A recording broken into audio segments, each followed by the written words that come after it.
बातमी पाहूयात। राज्यात सध्या हिंदी भाषा सक्तीवरून रान पेटलंय। मनसेनं या मुद्द्यावरून आर या पारची भूमिका घेतली आहे।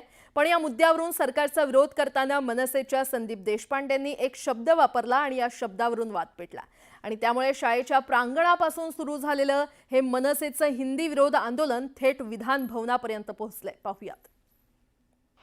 मला वाटतं हेच तर दुर्दैव आहे आणि सगळे जर शंड लोक तिथे बसले असतील तर मराठी माणसांनी करायचं काय? लोकप्रतिनिधींना शंड वगैरे म्हणायचं हे सहन आणि खपवून घेतलं जाणार नाही। मी त्या वृत्तीला बोललोय, ती वृत्ती शंडपणाची आहे, त्या वृत्तीबद्दल बोललोय, व्यक्तीबद्दल बोललोय नाही।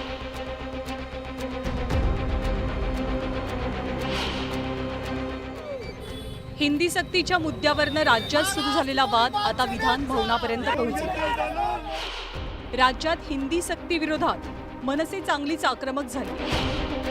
थेट पक्षाध्यक्षांनीच हिंदी विरोधी भूमिका जाहीर केल्यानं कार्यकर्तेही रस्त्यावरती उतरले। हिंदी सक्ती विरोधात मनसेनं सोमवारपासून सह्यांची मोहीम सुरू केली। पण शाळांपासून सुरू झालेली ही मोहीम थेट जाऊन पोहोचली विधान भवनात। संसदेच्या अंदाज समितीच्या स्थापनेला 75 वर्ष पूर्ण झाल्यानिमित्तानं विधान भवनात विशेष कार्यक्रमाचं आयोजन केलं गेलं होतं। पण या कार्यक्रमातनं मराठी वगळता इंग्रजी आणि हिंदीचं दर्शन घडल्यामुळे मनसेच्या संदीप देशपांडेंनी अस्सल मराठीतला ठेवणीतला शब्द वापरला आणि शाब्दिक खळखट्याकला सुरुवात झाली। नाही, मी तुम्हाला सांगितलं तसं आम्ही संयमाने आंदोलन करतोय, तोपर्यंत सरकारने दखल घ्यावी। उद्या महाराष्ट्रावर थैमान आम्हाला घालायला लावू नये, नाहीतर त्याची जबाबदारी सरकारची असेल। आज विधान भवनात एक कार्यक्रम पार पडलाय, राष्ट्रीय स्तरावरचा कार्यक्रम महाराष्ट्रात मुंबईत पार पडतोय। सगळे नेते मंत्री महोदय त्या ठिकाणी, पण त्याच्यावर असलेला जो बॅकड्रॉप आहे त्याच्यावर फक्त इंग्रजी आणि हिंदी या भाषेतच आशय आहे, मराठी भाषेतला आशय पाहायला मिळाला। मला वाटतं हेच तर दुर्दैव आहे आणि सगळे जर शंड लोक तिथे बसले असतील तर मराठी माणसांनी करायचं काय? संदीप देशपांडेंचा हा शब्द सत्ताधाऱ्यांच्या चांगला जिव्हारी लागला। पण या प्रकरणावरनं सत्ताधाऱ्यांनी बचावात्मक पवित्रा घेतल्याचं पाहायला मिळालं। हा खरं म्हणजे लोकसभा आयोजित हा कार्यक्रम आहे, लोकसभेने आयोजित केलेला आहे आणि जे राज्य सरकार कार्यक्रम आयोजित करते त्यामध्ये तुम्हाला माहीत आहे सगळ्यात मोठा मराठी असतो। तर विधान परिषदेच्या उपसभापती नीलम गोऱ्हेंनी संदीप देशपांडेंना अशा कानपिचक्या दिल्या। मराठी भाषा शाळेमध्ये सक्ती करण्याचा कायदा सुद्धा आम्ही या विधिमंडळातच केलेला आहे। त्यामुळे मला असं वाटतं की जे लोक छोट्या छोट्या गोष्टींवरून टीका करतात तर ते जेव्हा कधी त्यांच्या प्रयत्नातून किंवा त्यांच्या नशिबातून विधिमंडळात येतील त्यावेळेला त्यांचं स्वतःचं म्हणणं किती निरर्थक आहे ते त्यांना सिद्ध होईल असं मला वाटतं। इकडे परिवहन मंत्री प्रताप सरनाईकांनी मात्र देशपांडेंना थेट आव्हान दिलं।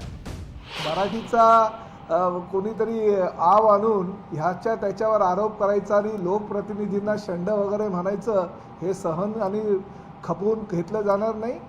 शांत आम्ही बसलोय तोपर्यंत शांत बसू द्या, नाहीतर आम्ही सुद्धा शिवसैनिक हे दाखवून देऊ। संदीप देशपांडेंनी आमदारांना उद्देशून वापरलेल्या शब्दामुळे त्यांच्यावरती हक्कभंग आणला जाईल अशी शक्यता वर्तवली जाते। यावर संदीप देशपांडेंनी काय भूमिका घेतली तेही पाहूया। बाळासाहेबांचे विचार जर तुम्ही सांगत असाल तर मराठीची गळचेपी तुम्ही सहन केली नाही पाहिजे। पण दुर्दैव असं आहे की शिवसेनेचा एक मंत्री अशा पद्धतीचं परिपत्रक काढतो।